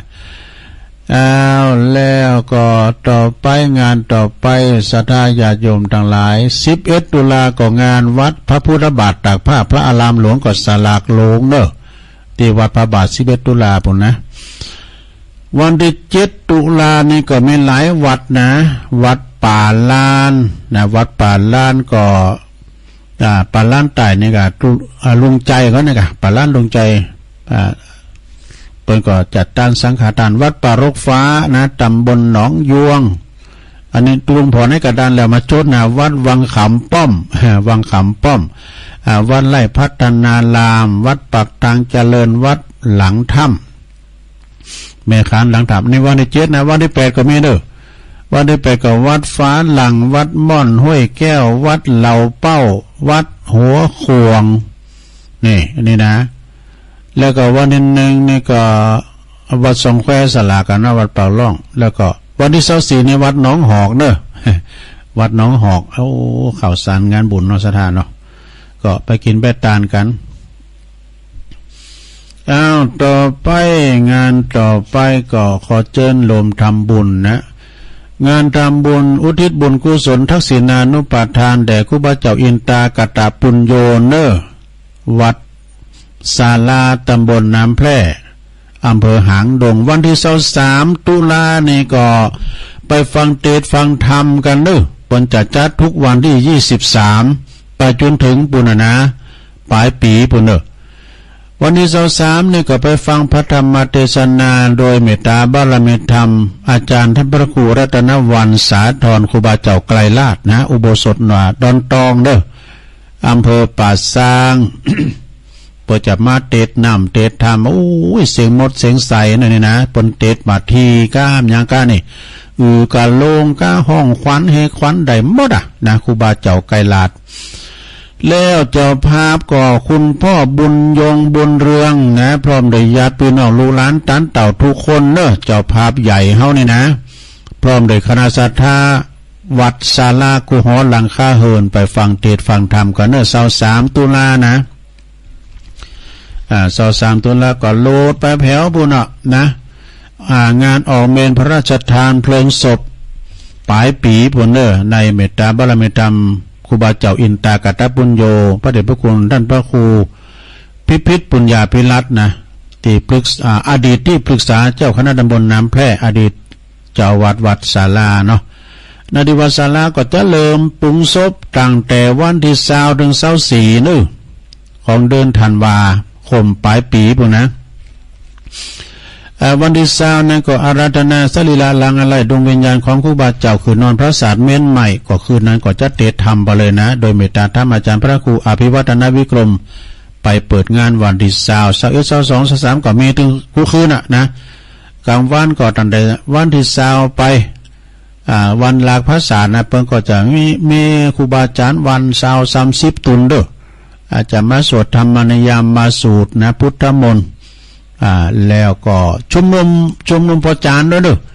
ชุมนุมโคศกตั้งแต่ปครูเก่าเฮาเนาะปครูโอนกาอาจารย์เบียร์กานี่แถวอาจารย์สะอาดทองขันกันนะเปิ้น ตั้งเมตตาธรรมอาจารย์หลวงพ่อพระครูโชติสุวรรณสอนเนี่ยเปิ้นก็ลำทิ้งนะเปิ้นก็จะมากันหลายวันที่24นะเป็นวันพระราชทานเพลิงศพเลิศ24ธันวานะอันนี้ก็ประกาศบอกเอิญเชิญเป็นออกชะตาไปจะไปหับเป็นเจ้าภาพกันเตดกันทำหรือว่าไปหับเจ้าภาพสังฆทานไปออกการโฮงตานก็เจิญกันได้เด้อติดต่อได้ที่ท่านพระครูหลวงพ่อพระครูโชติสุวรรณสอนหลวงพ่อดวงคำเนี่ยเจิญกันได้เนาะมีทำอยู่ก่องานต่อไปวันที่15 ตุลาเรื่องงานสลักภัตทหารที่วัดเสาหินตำบลศรีโบบานอำเภอเมืองจังหวัดลำพูนอันนี้ก็งานสลักภัตนะโดยเมตตาบารมีธรรมหลวงพ่อบุญส่งโสภณกิจโตท่านอาจารย์มหาเอกพลชุตินทโรพี่น้องเสาหินฟ้าละเสาหินศรีโบบานก็ไปกินแบดตานกันนะ17 ธันวานะก็ไปรวมทำบุญงานบุญใหญ่ตัดหวายลูกนิมิตผูกพระศิบาที่วัดเจ็ดลินในเมตตาธรรมอาจารย์ท่านพระท่านพระมหาพิษณุจารุวันโนเนาะอันนี้ก็ข่าวสารงานบุญเนาะศรัทธาญาติโยมทั้งหลายตัวลุงว่าจะอ่านนิโตคงบ่มไว้แล้วนะตักตังลายให้ก่อนนะศรัทธาเดี๋ยวไปวัดกันละวันนี้วันสิ้นใหญ่สิ้นโลงเนาะก็มีจลมสกาย565เนาะแล้วก็แม่ครูเกษณีตัวคุณแม่กันดาศรีเนตรฟังจากหางดงชัดเจนดีนิกรชัยน้อยปวดฝนตกสีเนอะฝนตกเตรียมตัวจะไปวัดแล้วแม่หลวงสุมาลังกาพินพี่น้องจากป่าห้าตำบลเมืองจีฟังตุลุงอยู่นะเจ้าเนี่ย1ข่าวโตยเนี่ยจะไปวัดก็แต่กันเนาะเมตมคำเนอะอันนี้จาก ป่าสร้างน้อยนะฟังทุกวันนะเจ้าแม่ตมคำป่าสร้างน้อยก็แม่วันดีค่ะนะสุวรรณล้อมเขาฟังกันอยู่เนาะ ป่าสร้างน้อยก้าป่าสร้างงามอินทกินเหมือนนี้เป็นฟังกันหมดเนาะแพ้วบั่นแป่นบุนะอันนี้ดอยน้อยพัฒนาหนองหานสันทรายฟังอยู่สวดมนต์ตัวดีละนะปอลงสมเมตเนอแก่เก่าฟังอยู่เนอ อินตาแก้วเนาะฟังอยู่โยมยุพินหอมมาลาอันนี้พี่น้อยจากบ้านแม่โยกเนื้อกลางเวียงเชียงใหม่ก็ฟังชัดเจนดีนะคุณแม่สิรินทิบุญเลิศฟังอยู่เนื้อเจ้านะจากกรุงเทพเนอะแม่ครูทองคำที่วงคำฟังจาก103เจ้าโอ้อันนี้คืนนี้ไปไกลเนาะแดนดินถิ่นล้านนาไอ้บรรจงกันทวงฟังอยู่เนิ่นนำดิบเนอนะวันนี้ยกวัดผู้เก่ามันพวกนี้ยกวัดมาบ้านพวกนั้นมีกิจกรรมวันเสาร์อันนี้พี่น้องจากโบกก้างสันกำแป้งเนอนี่นะสาธุศีลใหญ่ศีลโหลง12 เดือน 12ปิ้งนะเจริญพรเนาะแม่ครูธัญญากศนเนอเจริญพรแม่ครูตัว แล้วก็ตุปิชาจากวัดป่าตานเนอเจ้าคณะตำบลม่วงน้อย วัดป่าตานฟังอยู่แม่ยายไข่แก้วนี่อันนี้บ้านเส้งเนอบ้านเส้งฟังอยู่แม่ไข่แก้วจากบ้านเส้งท่านอาจารย์สมเพชรปัญญาโนไวสานะครับเนอวัดป่าไผ่บ่อทองเนอปนตักมาต่างหลายฟังอยู่นะวันนี้อาจารย์นิพนธ์มาได้อาจารย์นิพนธ์แม่น้องโดยเนอร์แม่น้องก็ฟังอยู่ร้านพัฒนันนะคุณยมพัฒนันแท้ตั้งวิจิตรไพศาลฟังอยู่เนอร์นะแม่แดงอามพรเต็นดอกไม้จอมตองแม่สุทัศน์ดีมูลจากแสนผมทุ่งปีแม่วางบ้านสวนโดยรอปีนั้นผลได้ฟังอยู่นี่จบอันนี้จบงานจบอันของการดักตังลายเนาะตอนนี้ไปก็จะเปลี่ยนบรรยากาศแล้วก็จะปลดสายหนามไม้เนอะโยมเนอะ โทรกันเข้ามาฟังอยู่จ้านะโทรมาที่เบอร์0899556506บุญส่งจากลำปางตักมัมเดี๋ยวนี้เนาะไปสานะครับเด้อ วันนี้บางท่านบางคนนั้นก็เตรียมตัวจะไปวัดละเจริญปอน จากภาษาเจ้าทุลุงโอ้วันนี้แม่หลวงสายฝนมาเป็นเบิ้ลแหลกแต่เจ้ามาทำกลางสายฝนป้ามันกินยากทุลุงแต่กะคุณเพราะหลายเป็นไปวัดกันนะกะเจ้าแกมตัวไปพ่อเนี่ยกะน้องผ่าขาวจันคุณตั้งใจทุลุงเนอะยินดีหลายๆนะแม่หลวงเนอะสาธุอันนี้น้องผ่าขาวเนอะเจริญปอนโหลไว้ตาเจ้ายายน้อยวันนี้แม่ป้อนเด้อตอนที่หาแล้วเนาะแม่ขอป้อนลูกหลานตามเต่าตีจานกู้เขาหือนาอายุยืนยาว100 ว่าซาตอนนี้กาหือแดดจะตุกนั้นขอหือรับฟันสิ่งดีเนื้อเจ้าจนเดือนใหญ่ตั้งเป่าเงินทองไหลเขาถึงวันถ้าหากซื้อหวยรวยโดยกัน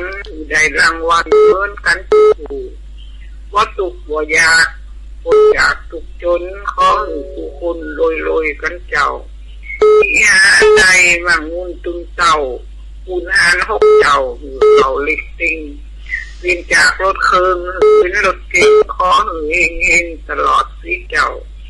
วันนี้ใจต้านอาหารข้าวเข่าลูกหลานตั้งเจ้าขอรวยเจ้าเจ้าวันละคำนะเจ้าเอามาเดิน12 วิ่งนะเจ้าภาษาไทยแปลว่าวันเพ็ญเดือน10นะเจ้าไว้เจริญปอนวันนี้ไปปักกันดีดุงป่าวายได้แม่สีสุดแม่จิตราอินเพลาเจริญปอนเจ้าฟังอยู่เด้อไผไม่ดูดีน้ำรัดเจ้าดินดีอ่ะเนอะจ้าสาธุจ้าสาธุน้ำลัดเจริญปอนจากน้ำลัดไปทางใด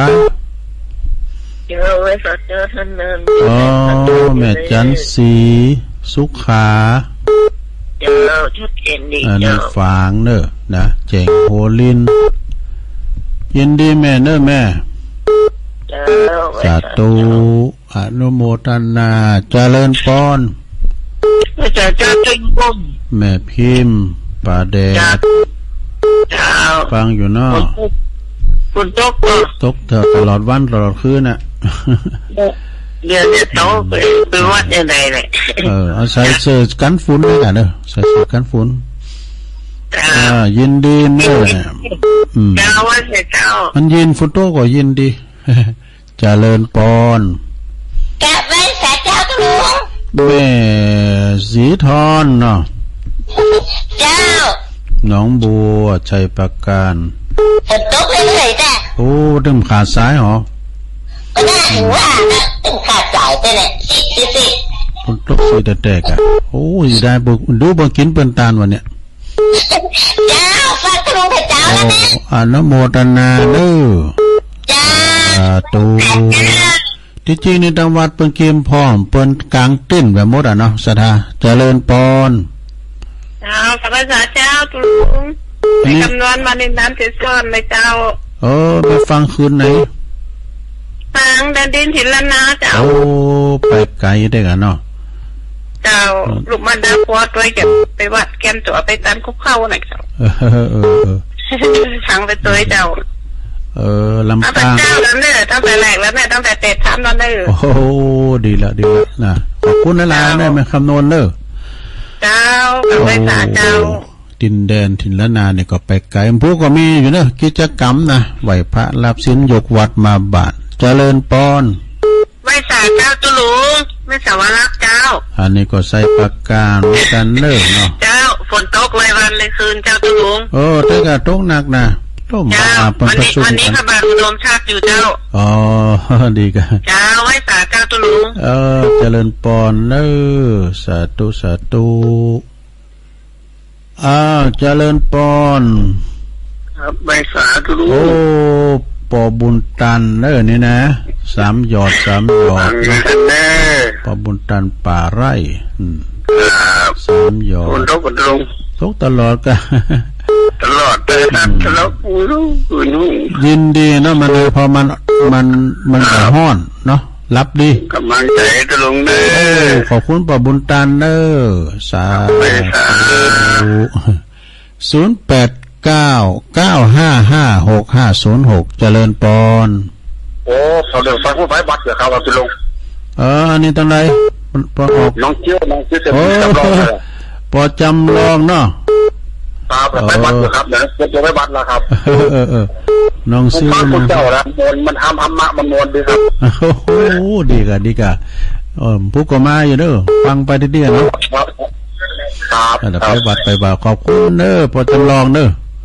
ครับผมครับ แล้ว ผม นี่โอ้เป็นตัวแทนเป็นน้องซิวแต่จะเข้มเด้อเข้มโตจะไปวัดเพิ่นก็ฟังถึงวันน่ะบอกกันเด้อบอกกันฟังกันหลายๆเจริญปอน แม่ว่าเจ้าแม่จันปันเจ้า อ๋อแม่จันปางงิ้วเนาะ จะไป เพล วัด ง เหมือน ป่า กั เป่านวปตั้งนั้น ลูก ก็ ก็ต้องลูก ตกนะกะตั้งนั้นก็ตกอ่ะถ้าได้โตกันหมด เข้าบ้านแหลมเข้าบ้านแหลมนี่ ดีแล้วให้มันโถมนะ เปิดเพลงนำโถม2ตัวกันเนี่ย เจ้า ยินดีแม่จันเด้อสาธุ เจ้า เพลงนำโถมสอนคีรีศรีประจวบเจริญปอน ไปสาครับลุง ปนาน ครับ ประเสริฐ แต่ฟันกับพระกับเจ้ามาครับ ดีกะ ชัดเจนดีนะครับเด้อจุลุง เออ วันนี้ก็เป็นวันพระวันสิบใจนอ แต่กะ เอาได้สมุนกินตันกันนี่น้ำกินน้ำตันเลย ไปวัดไปว่ากันน่ะเนาะ เอากำลังใจให้จุลุงนะครับขอให้จุลุงได้อยู่เย็นเป็นยุคอันยังวันนี้แล้วเป็นโฟลมใสกับลูกกับหลานต่อไปครับเด้อสวัสดีครับ ขอบคุณหลายๆเด้อปนานเด้อสาธุเอาขอมาแถมเจริญปอนโอ้เป็นลายแล้วเนี่ยขออนุญาตปิดเด้อถ้ามันติดแล้วก็ปิดโทรทัศน์ได้เด้อเจริญปอน เอาลูกสาวเจ้าก็ลุง อุ้ยสาวคุ้มตะวัน เดี๋ยวนี้ก็ตกอยู่นี่ค่ะฝน ปล่อย นะ มาตกไปเวลามันตกก็เดินไป ไอ้เจ้าหนาวแล้วมันเนี่ย คุ้มตะวัน ใจก็ลุงเนอะฟังเจ้าแล้วเนอะ โอ้ยินดีปัดปอนเลยเนาะ พระเจ้า เมืองวะเด้อเจริญปอน เจ้าแม่อุ้ยน้องอุ้ยเจอเจ้า อันนี้ไผฮะ ฮัลโหลไหวสายเจ้า อุ้ยน้องดีละโอเคฟังตลอดยินดีเด้อฟังตลอดเจริญปอนเจริญปอนดู ก็ ตลอ ไม่ ด พูดที่ทอรีพายตลาดจะวายสายบัวจะเน่านมัสการเจ้าทุลุง อันนี้บังกัด ฝน ไม่ ตก สาว ดีฝนตกดีอยู่วัดม่วนคุณทำม่วน เนี่ยจันทร์สมเนาะ กำลังใจตัวลุงเนอะ โอ้ยินดีได้หลายเนอะ มาสการเจ้า สา ไปวัดเลย ธุเจริญปอนโอ้มิจางก้าเนี่ยพิจารณาอยู่พิจารณาอยู่เด็กนะคุณตกบุญมากครับ โอ้ลื่นลงลื่นลงคุณตกกับบุญมาอยู่นี่เนาะ โอ้พิจารณาอยู่กับพิจารณาเหมือนเกยหรอลื่นลงพิจารณาอยู่กับเด็กอะ โอ้กดเต้นั่นนี่ลื่นลงเขาหรอ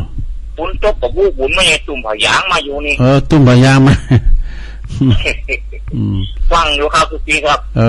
นั่นนะแก ไปวัดเดี๋ยวเด็กไปไงอย่างนี้นะ ก็อันกลางจอมไปกะให้ไปย้ำใจไก่ก็วัดอ่ะเนาะ ยิ่งกับบานกับไก่แล้ววัด30 เมตรไหน โอ้ก็ไก่วัดหันโลมไปยังแหละเดี๋ยวนี้มันก็3 เมตรไปพอแล้วเหรอตอนนี้3 เมตรพอ ครับฟังทุก อย่าง ที ยิน เลย ดี ครับเนาะ ขอบคุณเด้อไอ้เรื่องลง เด็กจ้ากันมึงละครับเนาะ สาธุสุทันนี่ดูจือบรรณาสุทัน วันนี้ก็หลังจากจบตุลุงก็ฟังท่านพระครูชลทานพิทักษ์เด้อวัดแม่ห้องไคร้เปิ้นก็จะมัดต่อจากตุลุงเนี่ยวันศุกร์นะ5 โมงถึง6 โมง6 โมงถึง7 โมงก็ไม่แน่ใจวันในวันศีลได้ท่านพระอาจารย์ไมตรีขเวสโกมโนลีวัดพระพุทธบาทตากผ้าเนี่ยก็ไม่แน่ใจแล้วนอกสถานตุลุงก็จะทนสายเปิ้นจะไปวัดกันแล้วนี่นะแม่หลวงสายฝนจันกุณะพี่น้องหลายปิ้งน้องผ่าขาวนะแล้วก็แม่น้อยกาดนัดเด้อบ้านดอนหลงแม่ดวงดีนำลัดแม่จันสีสุขาแจ่งโหลินฟางแม่พิมพ์บ้านป่าแดดเด้อป่าแดดดอนใจประจะไม่วันที่8กันเนาะสลากผัดปุ่นนะแม่สีทอนหนองบัวไซปราการแล้วก็แม่คำนวลแจซ่อนลำปางเด้อแม่สวรรค์แม่ทลบชัยปราการเหมือนกันป่อบุญตันป่าไล่เจดีย์สำยอดนะปอจำลองน้องซิวเนอร์คุณยองเหมือนกันนี่แม่จันบ้านป่าเงี้ยวเวียงป่าเป่าปอนั้นประเสริฐจากจังหวัดนานเนี่ยอุ้ยสาวคุ้มตะวันเมืองวะนะอุ้ยนงลักจตุรัสแม่จันสมนะแม่จันสมนี่อยู่หลังกาดแม่สาวแล้วก็พี่อายลือโลงเด้อลือหลงก็รถตุ้มพายางไปวัดอยู่น้ำใจไกลก็ไปวัดไปวากันเนาะ วันนี้ตุลุงก็ได้บริหารเวลามานางจ้าศรัทธาก็ตั้งแต่เจ้ามาก็สมควรแก่กาลเวลาเนาะตุลุงก็จะได้สมมุติยุติลุงแล้วก็จะไปเปิดศาลาจิตุจิตเตียนสวดมนต์สักบุตรนี่ก็ศรัทธาก็จะขึ้นมากันนะจ้าเนาะคอยมากันเนอะรถขึ้นดอยนะ ต่างมันจะหมื่นจ้ะวันนี้ก็หลังจากฉันเจ้าเลยก็จะไปลงงานบุญสลักกภัตตาหารที่วัดอรัญญวาสดงป่าหวายเนี่ยพระเลขาว่าตุลุงไปสลักดงป่าหวายเนาะไปปะกับศรัทธาญาติโยมที่ดงป่าหวายกันนะว่าเปิ้นแห่ลงเจ้าอาวาสผู้ช่วยเจ้าอาวาสเนาะอุบาใหม่ เปิ้นก็เป็นขบวนอันยาวเด้อขนาดฟุ้นโต๊ะขนาดไหนหมู่น่ะ นำรายการจากลาสตามผู้ปักกันหมายเนอพิธีกิจกรรมยกวัดมาบานกันต่อไปจัตตาโลธรรมาวัฏตันติอายุวันโนสุขังปะลัง